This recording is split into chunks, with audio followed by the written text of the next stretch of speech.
Hello, gorgeous soul. Welcome to Susie's Enchanted Crossroads. I'm Susie, and this podcast helps you navigate your journey through the crossroads by taking a deeper look into witchcraft and spirituality. So settle in, grab your beverage of choice, and let's get this episode going. Hello, gorgeous souls.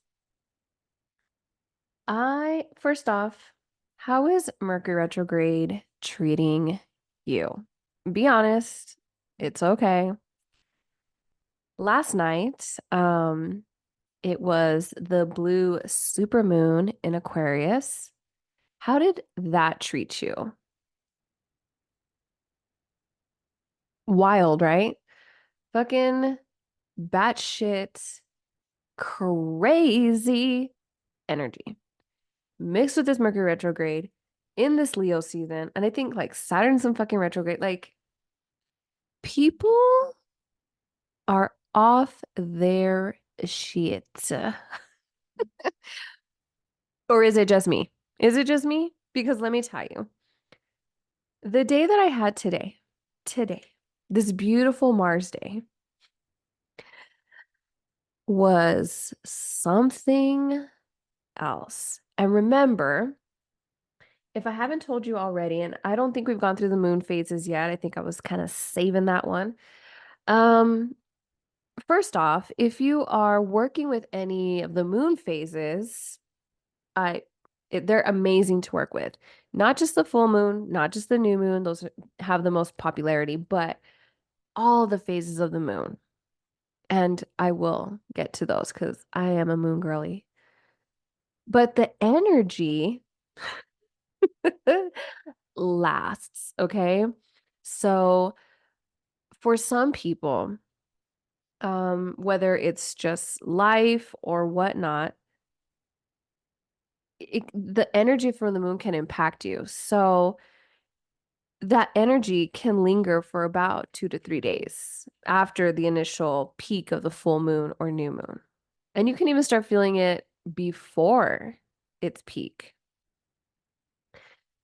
So I am feeling it. Um, I'm, let me just walk you through what happened. Fuck it, right? You're here. Thank you for being here.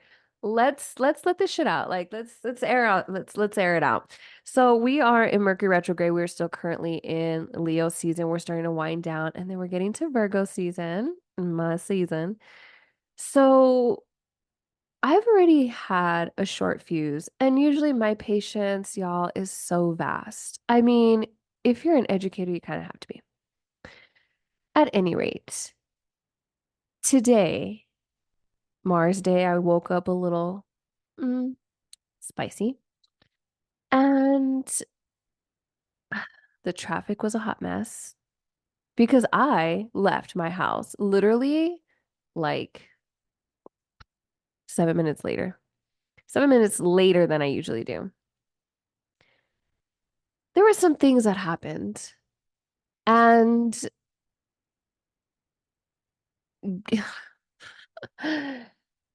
it just, at the time, I was fucking livid. And since it's still kind of an open thing, I can't really openly discuss. However,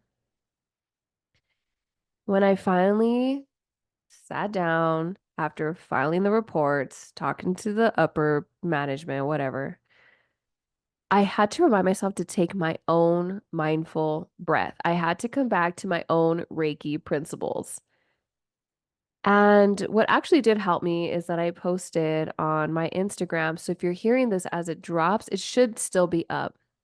And I have some stuff on my stories so you can catch on. But I had pulled a card for myself. I pulled for the collective and then I pulled a card for myself. And I had received the Five of Pentacles. And I was like, yeah, I feel very sad. Not sad, but like that angry frustration cry you just want to let out. Have you ever felt that? Like you're not sad and it's just, the frustration tears, which makes me even more upset. And so I'm looking at this card. It's from a brand new deck that a beautiful friend of mine gifted to me as an energy exchange. And I was like, you know what? I'm gonna look this particular card up. I was just feeling called to it. Normally, I don't look at the book. I go intuitively. It's a new deck, so I'm trying to like connect with it. And the message was so beautiful. And my question was, and if you read tarot, if you pull for yourself, I asked, how can I release this anger? It's already been hours after the fact. I vented about it. I went through the proper channels. I need to release this. How can I release this? Five of Pentacles. So, yes, it feels like despair. It's like, what the fuck? And the beautiful part about it is it's not as hard as it may seem if you kind of pick your chin up from burrowing it, right? Burrowing your head down, woe is me kind of thing. And knowing that this may have happened, but you can start seeing the light at the end of the tunnel. And I was like, you know what? Absolutely right. And I was messaging my really good friends, and I looked at the bottom of the deck, the Three of Cups. Oh my gosh, my heart melted. And I messaged my friends and I sent them a video and I was just like, I love you, girl, so much. Thank you. And just gratitude for the people that I have around me. Not just the girlfriends that I was messaging, but the support that I received from my venting sesh. Um, and it feels less lonely. After that, I had asked a question of somebody, and they saw everything that happened from start to finish and actually could identify one of the people. And I'm fine, by the way. It's just we're trying to hold people accountable. And I was like, Eureka, oh my gosh, a break in the case. And I was like, and there's the light at the end of the tunnel. Now, was this a grim situation? No. I also did receive um, some more difficult news with the family. And it just puts things in perspective. Like, this is literally when something happens to you, it's like it's happening to you. And it's like, why is it happening? But as I sat and reflected, even now, as I'm speaking to you in the ethers, it could have gone a lot worse. I could have really been injured. And the fact that this person was like, you're so lucky because normally when I'm walking, I'm zoned out, but something had grazed my shoe and it felt like it was sticky. So it made me like stop. And then I just happened to look up at the moment that that situation happened.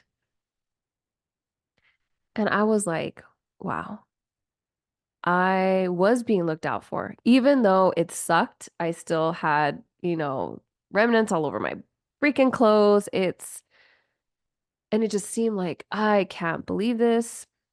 At the end of the day, which is right now, as I'm recording this podcast episode, I was like, you know what? I'm good. It could have gone a lot worse. I just received news that a family member isn't doing very well. A friend of mine just lost somebody very close to them. And sometimes that's what it doesn't take, but I also don't want to put it out there like, oh, someone always has it worse than me. That's not what I'm saying because that's spiritual bypassing. What I am saying though is when we can take a step back and just give ourselves a moment or two just to catch our own breath and to reground and just, okay, just for this moment, I'm going to give myself some fucking grace. And yeah, coming home, I was like, fuck it. Even though I had a whole dinner plan already, I was like, you know what? Not feeling it from start to finish. I picked up one of those ready-made dinners where you just have to cook it, like everything's marinated, separated. I grabbed some muffins. So I'm having a chocolate muffin right now and a bottle of wine. So yeah, I was like, I'm doing this for myself and my family. It just is what it is. And I'm feeling good about it. And I thought now's the time to record. Thank you for listening. So before I move on,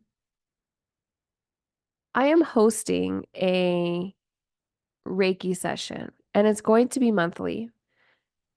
The first Wednesday of the month, it's open to anyone, general, whomever, if you've ever had Reiki done, are curious about it, never heard of it, have been wanting to book with me, but the thought of maybe a one-on-one is a little, I don't know, a little bit daunting.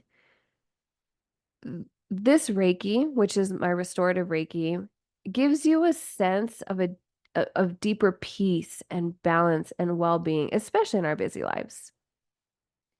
I mean, in society, we're all on the go. We're constantly thinking, we're planning, maybe feeling burnout, imposter syndrome, you're feeling stuck.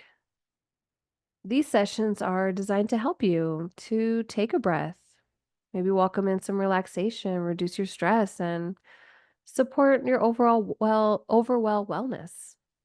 Overall wellness. And they're via Zoom. The sessions are no longer than 40 minutes. When you log in, I give everybody a few moments to settle in. Your camera doesn't have to be on. And I lead you through Reiki. At the end of the session, I I gently end the session. So there's no share out. If you do want to share out, though, you are more than welcome to message me. I'd love to hear from you. Tomorrow, though, August 21st, every third Wednesday, I have a different Reiki. And this Reiki session is called Elevate. So this is elevating your practice. And this one is specifically geared towards healers, mentors, diviners, any spiritual being, with or without a business. So maybe you read tarot for people, maybe you just read it for yourself, maybe you create spells. Um, you yourself are a Reiki healer or a yoga, just something, where maybe you're working with clients, but you're working a lot with spirit. This is specifically designed for you so that we can get you back into grounding. If you've been nonstop with clients or channeling, this session offers a reduction of stress, but promoting the relaxation, but it's going to enhance focus and productivity. That's going to transform your practice.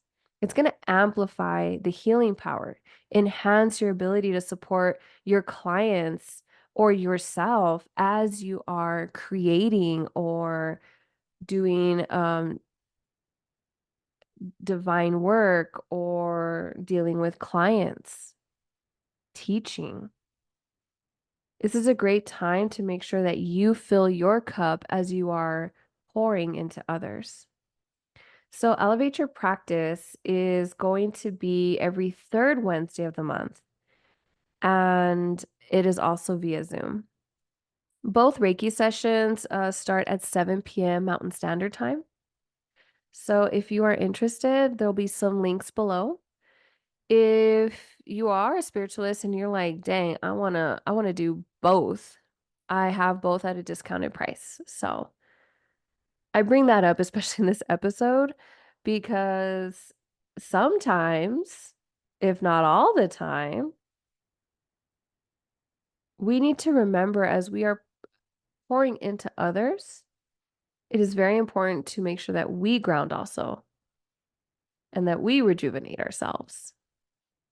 So just a little reminder, let's all take us. What are you drinking today? Hope you're drinking your water, but I'm having myself some wine. Mm-hmm. Delicious. Okay, let's get into the topic here. Thanks for listening and hearing me. Just kind of get things off my chest, but also being just very I'm sorry. I was going to say very mindful. And then of course the whole very mindful, very demure came into mind. So that whole TikTok trend. Okay, today, what is the difference between a grimoire and a book of shadows? Now, this is actually a pretty quick and easy kind of episode.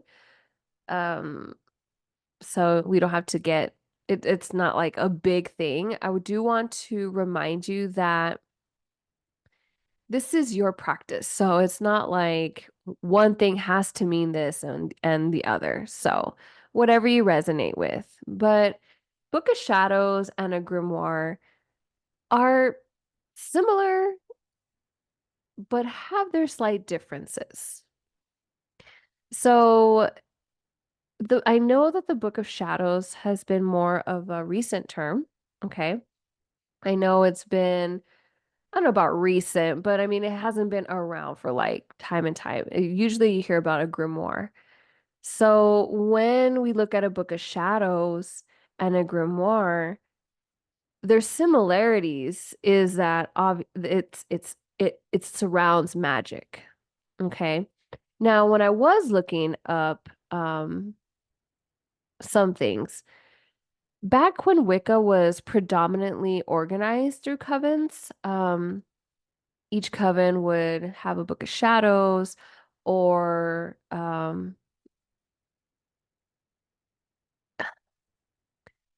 how can I phrase this? Because I don't want it to get confused. Let's just start with a grimoire. How about that?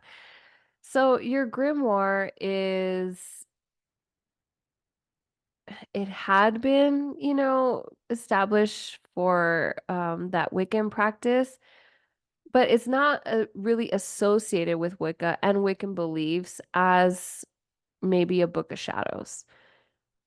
But honestly, the main difference here is if you think about it, a grimoire is more like a cookbook. So there's a bunch of recipes and it is passed down from witch to witch, generation to generation, or family to family. Your book of shadows is more like your journal or your diary of either the steps taken, how you felt throughout spell work, et cetera, et cetera. So a grimoire is like that final copy that you are preparing, maybe in thought, it's going to be passed down. So a lot of times the grimoires look very well put together. They're organized, maybe even by a table of contents, really depending, really like your recipe of your spells. It's like a cookbook. So it's easy to read if you're passing it down to somebody. Or if someone were to find your grimoire and you have since passed, and let's say it's many, many years later, cool, like, oh my gosh, look at this book of spells. And someone can pretty much follow your spell work, which I think is super fucking awesome. Now, your book of shadows gives you more of the freedom. And you know what just came into mind? Have you ever looked up a recipe online? I hope y'all have. And it's like a recipe for the best meatloaf.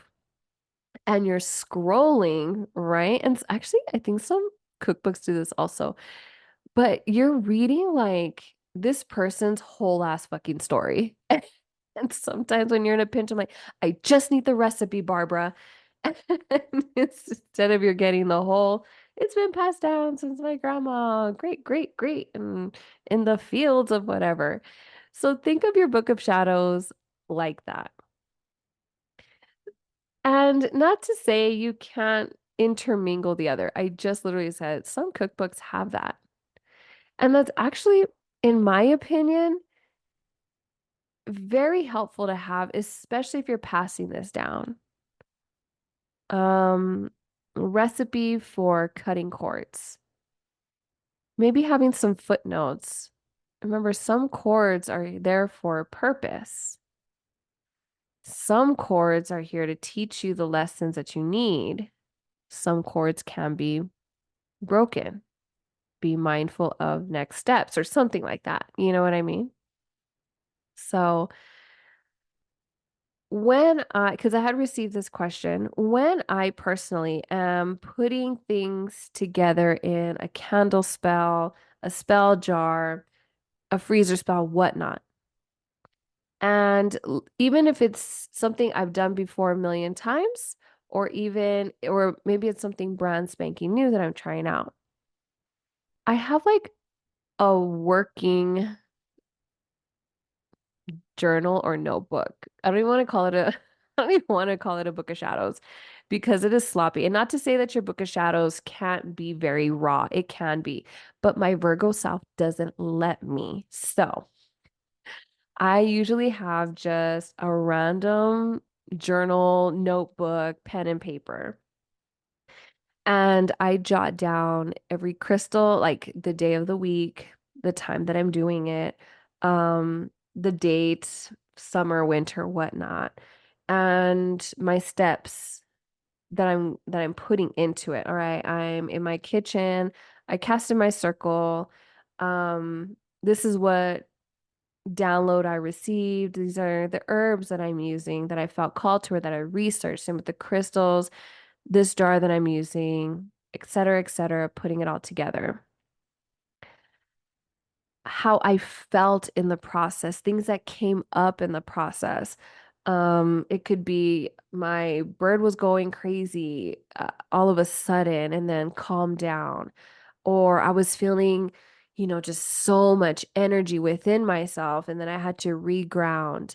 Taking any little notes like that could mean something, could mean nothing. So, very, very important that you write all that stuff down. And it's sloppy. I allow myself, this can be messy because this is just like scratch piece of paper. Do I charge it in the moon? Do I charge it in the sun? Did I use storm water? Like, what's happening? And then I create it and then I use it. And then I take note on like how it went. If I'm burning down a candle, how did it go? Did I take a video? What did the flame look like? What did it sound like? Was there any AC? Was I inside, outside? All that good stuff. And then I see if if anything or what happened after that. Was it fulfilled? Did I feel something was lacking? Was I really grounded? Was I open to receiving?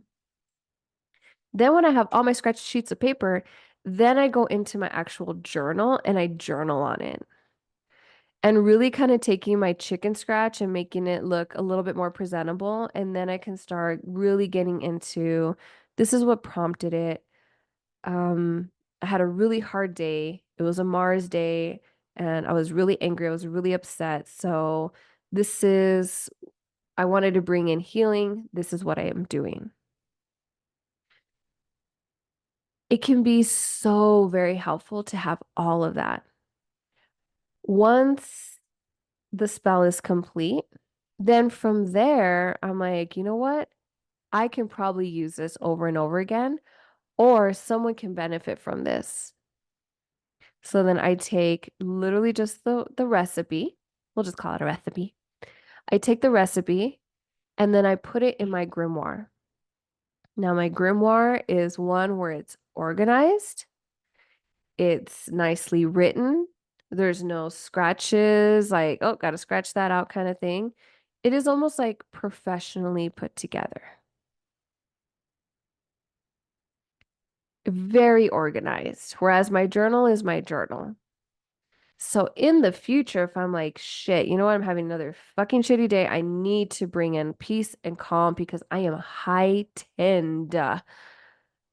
I could go to my grimoire to find it quick because if I'm already in a shitty mood, I'm not gonna want to work go through and fiddle through pages in my journal, right? Because it's not saved under anything. Now, maybe yours is different. Maybe you have a section in your journal where it's just spell jars, just candle magic, um, just ritual bath, just full moon stuff. And hey, that works too. There's no right or wrong way to do this. This is just how I do it because I'm a little bit crazy like that. I, I just, it's the Virgo in me, the perfectionist in me. I know I'm trying, I'm still working at it. I've gotten much, much better. So that's just, that's just my take on it. You know what I mean? That's what I feel resonates with me the best.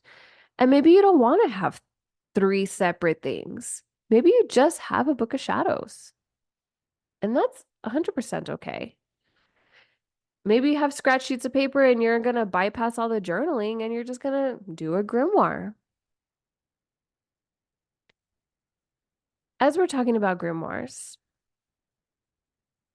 just to give you some accuracy in, some years here. Um, the term Book of Shadows was created in the 1940s. So relatively new. The word grimoire goes back quite a bit farther. And grimoire, the term originates from a French word. I can't even attempt it. Um, Grammaire, I don't know. Which simply means a book that is written in Latin. Okay, but I'm not writing my grimoire in Latin. By the 18th century, though, the word grimoire started to be used to refer as historical books of magic,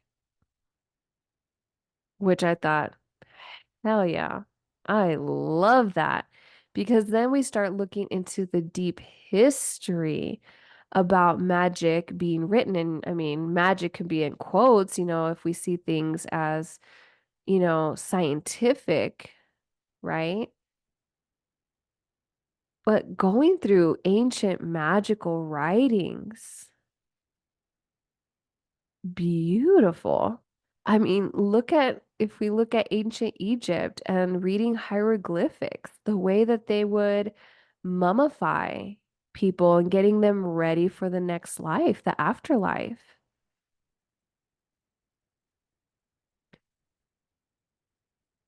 Nowadays, most texts that we call grimoires are, just those started in about the medieval period. And they were ceremonial. And we all know how that ended up turning out. But the intersections that were intertwined between science and faith and magic and the way that they were recorded, rituals, experiments, um, final findings, that is what we consider grimoires now because we're using all of that to our advantage. If I'm doing a spell, I can put in there, um, I don't know, at the top of my head, as we use herbs like catnip to attract, I also put the Greek rune Fehu on my screensaver on my cell phone. What if cell phones aren't a thing later on in this lifetime? You know what I mean? Like it's something that holds historical value to it. It's like pagers and payphones. So it's beautiful. It's a beautiful practice to start. So everything that I have spoken about in the past episodes, a beautiful time to start your grimoire. Whether you mean for it to be passed down or not, it's a good tool to have in your library for you as a witch. It's just like grabbing an herbal remedy book, going through the contents or the index and going to a page on where you need to figure out what comfrey is good for. So I could really go down more of the history of this, but very simply, grimoires, Book of Shadows, one more of a cookbook, the other one you have more freedom. But who's to say you can't intermingle the two? Remember, this is your practice. You are the magic. You make the rules. All right, gorgeous souls. Take it easy out there. We still have a lot of full moon energy going on. Mercury retrograde is still in effect. The retrograde ends August 28th. Virgo season is upon us. I'm excited because I'm a fellow Virgo, which means my birthday's coming up. And let me know if you have any questions about the Reiki sessions that I'm offering monthly. I'm very excited about these. It just, I just love offering new things. I have some programs that are ready to be launched. And I would love to hear from you. You can find me at Susie's Enchanted Crossroads on Instagram or Enchanted Crossroads on TikTok. Shoot me an email. People still do that, right? Yes, they do, because some of you have emailed me. Susie's Enchanted Crossroads at gmail.com. In the show notes, there's a link if you have any questions or you have ideas for a topic. I actually have some amazing guests already lined up. I am so giddy and I love having guests on. I think I'm going to have this as a regular thing, to bring in some experts. It's fun to have a couple of people to chit chat back and forth too. And if anything, hit me up in the DMs. I am open for tarot readings and personal Reiki sessions. But until next time, I will see you at the crossroads.